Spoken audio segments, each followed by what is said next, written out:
My name's John Capobianco, and I'm a product marketing evangelist for Selector AI. Today, I'm going to be introducing something that I think may actually take hold: infrastructure as agents. So you may have heard of infrastructure as code or network as code. This is going to be network as agents or infrastructure as agents. So this is using ChatGPT 4.0 for now. I have tried local free models and they're just not quite there yet. So I'm going to stick with ChatGPT for now.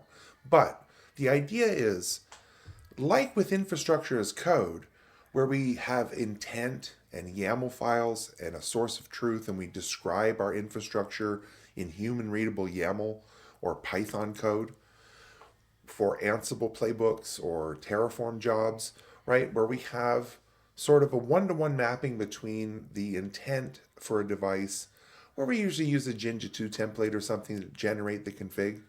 Well, what if we could have Python code, a little Python file per device, right? An agent per device, and then a parent agent, a main agent, that handles the routing function and distributing the natural language queries and instructions and questions to the various downstream listening sub agents or child agents. So let's take a look at this. I'm going to draw it up on Excalidraw just in case anyone's visual, and maybe the visualization of this might make a little bit more sense. But I've had some pretty good success. My last video was, an AI agent as a network engineer. And some of the great feedback was that, well, that's one device. Networks are typically made up of multiple devices. How would we handle that? How would we scale an individual agent to multi-agents?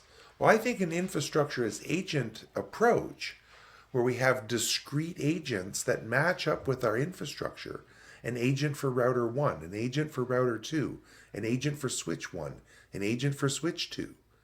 And we interface with a parent agent that then calls these sub-agents to perform tasks.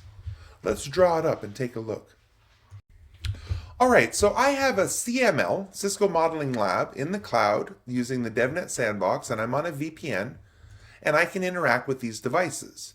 As you can see, there's two routers, router 1 and router 2, which are connected to each other. And each of those routers is connected to a downstream switch, and that downstream switch has PCs and servers and such connected to it. So, right, what I want to do is make, a router 1 agent, a router 2 agent, a switch 1 agent, and a switch 2 agent. To coordinate these agents, we're going to put a parent agent in front of them. Whoops. A parent agent here. And this is where the users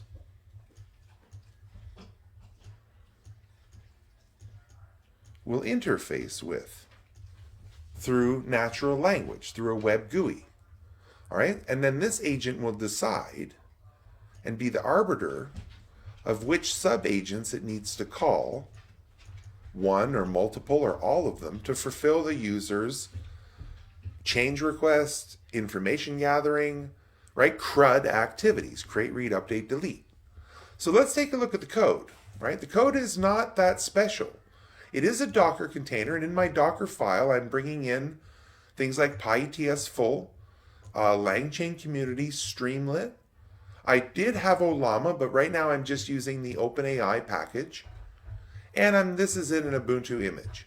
I have a startup script that calls my Streamlit run main agent. Right? So in my confiles here, I have the JSON file of the PyETS commands that are available to the agents. I have a testbed file that describes all 4 devices and their connectivity, username, password, IP address, port number, protocol, things like that. This is a PyETS testbed. And then I have my individual agents, which have certain instructions on how to use the tools such as run commands, configure, things like that, right? So the main agent has access to, right, the sub agents that it's going to initialize with zero-shot React descriptions. And then we're going to have access to these tools. We're going to initialize our master agent, main agent, with those tools from each of the downstream agents with our LangChain front end. So let's go ahead and ask it a question here. And let's do something factual. So as you can see, Ethernet 01 is 1111 on R1, and it's 1112 on R2. So as a simple read activity, and to get started, can we ask, what is the IP address of Ethernet 01 on R1 and R2? So we're going to ask it the IP of Ethernet 01 on router 1 and 2. We should see that it says, right, to find the address on router 1 and 2, I need to check the configuration or the interface details on each router. So first it's going to check it on R1, show IP interface brief. Here's the action input, R1, show IP interface brief, and it's running that tool. There's the IP. Now hopefully it picks up router 2 next. And check this out, right? I have obtained the IP address for the Ethernet 01 on router 1. Now I need to find it for router 2. So it's going to go ahead and run it. Here's the action input, R2, show IP interface brief. And here's its finally synthesizing that into natural language, a couple more calls to the API. Check it out. IP address of Ethernet 01 on router 1 is 1111, and on router 2, it's 1112. Factual read activity with multi-agent behind a main agent. This is really exciting. I mean, if this doesn't blow your mind or really get you thinking about what's going to happen in the next few months to years, this is remarkable stuff. I can ask a question against a topology. I've asked the information about these two routers, and given each of the two routers has their own little agent, they can collaborate with a parent agent and feed me back the factual information. So what else can we do? What else can we do? Okay, that was awesome. Now let's try to do something that a network engineer might need to do. We've got two routers. They've been wired together over Ethernet 101 on each router, and they each have an IP address. It looks like they use a /24 in this lab. We'll use a /30. So what I'm going to say is, can you please configure Ethernet 01 on router 1 and router 2 to use 1.1.1.0/30 network, enable CDP, and enable the interfaces. Let's see if we can get configuration management and configure these routers to come up as neighbors. So let's give it a go. Okay, so a little bit of prep work here. What we're going to do here is go into conf t in Ethernet 01. We'll shut it. We'll do no IP address. And we'll do no CDP. Actually, let's make sure CDP neighbors, CDP run, and show run in ETH01. Okay, no IP address, shut down, and we have CDP neighbors. Let's turn termmon on. Okay, logging console.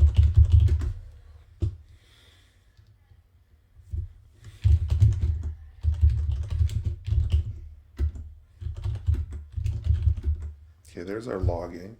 And let's do the same thing on router 2.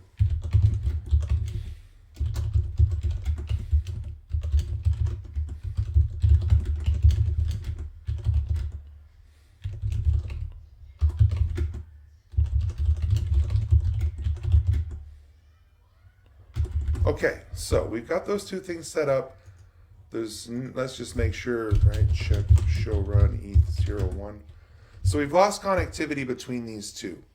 or we're about to remediate that or add the configuration management step to configure ETH01 between router 1 and router 2. Let's see if our agents can handle this. So, please configure Ethernet 01 on router 1 and router 2 to use 1.1.1/0/30, enable CDP, and enable the ports. Send. We've got term mon going, so let's watch the term mon, and we'll watch our logs here. So what happened so far? It moves so fast. So where's our agent here? Right here.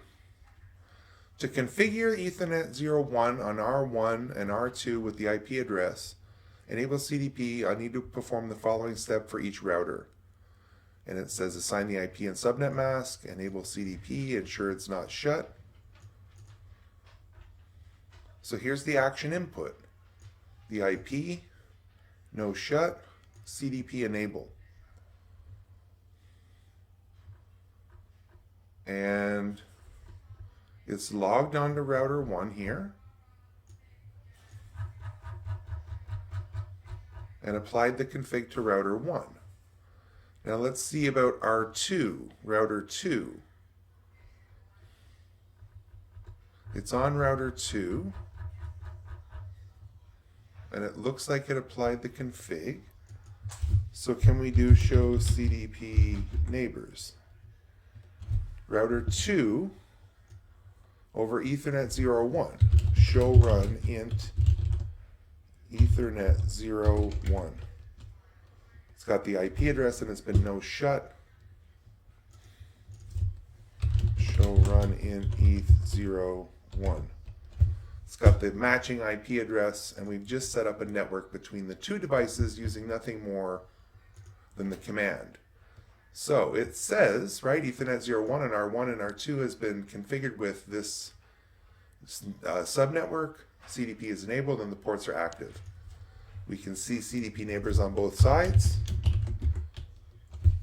and it all worked. Okay, like I don't know what to say. We just configured two routers to communicate and establish CDP neighbors. From shutdown, no IP addresses on both routers, from a natural language prompt with Cedar notation even, and it made a /30 subnet between the two, .1.2, and turned on CDP even though it doesn't show up, and no shut the interfaces. Now let's try something at scale. I have 4 devices, I have 4 agents. What if I wanted to blow out something to my entire network? So let's add an NTP server, a network time protocol server, to all 4 of these devices with a human prompt. I don't know if this is going to work. Let's give it a shot. Okay, so there's no NTP on any of these devices, right? If I do a show run, include NTP, there's nothing. I will go through all 4 just to prove.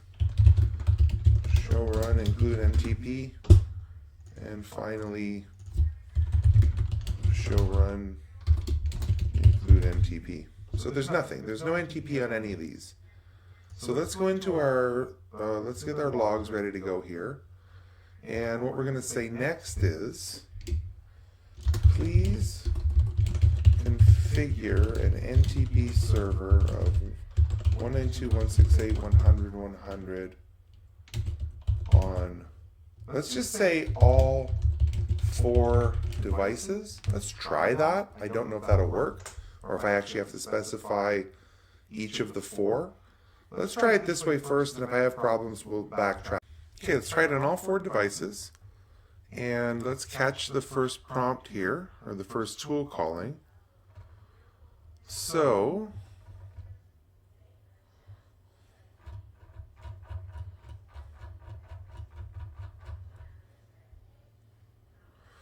okay, it looks like it's configured router 1 with the NTP. All right, now is it going to move on to router 2? Looks like we're on router 2. and it's applied the NTP server on router 2. Is it going to move on to switch 1? So we've done both routers. Here's switch 1. And just to show you here, there's the NTP server. There's the NTP server. There's the NTP server. Are we going to be on all 4 for 4? What do you think? Switch 2. And it looks like I just configured all 4 NTP servers using agents. Infrastructure as agents. So there's switch 2. In just a few seconds, we've just configured NTP across our topology, 4 devices, with nothing more than a question, please configure, or an instruction, please configure an NTP server of 192.168.100.100 on all 4 devices, and then it tells me that it's been done on all 4 devices and indicates the devices. Now what do you think? Am I just some huckster? Is this just some snake oil and I'm some, carnival barker or what? I don't think so. With a human prompt, I just pushed NTP out to 4 routers in seconds with just a human prompt. Please do this. Each agent takes the instruction set and the configuration and applies it. So I'm not sure what else we need to do to get excited about this, but this is infrastructure as agents, an agent, one-to-one relationship per device, a parent agent in front of all of them, orchestrating and routing, if you will, the proper information and the calls to the LLM and the calls to the individual agent code, our tools. All right? We've configured interfaces and made neighbors. We've pushed it at NTP server. We've done read activities. I mean, we could keep going here, but I'm going to stop for now to get this video out. Really excited about this. Let me know what you think in the thoughts and comments. Please like and subscribe. Much, much more to come on this.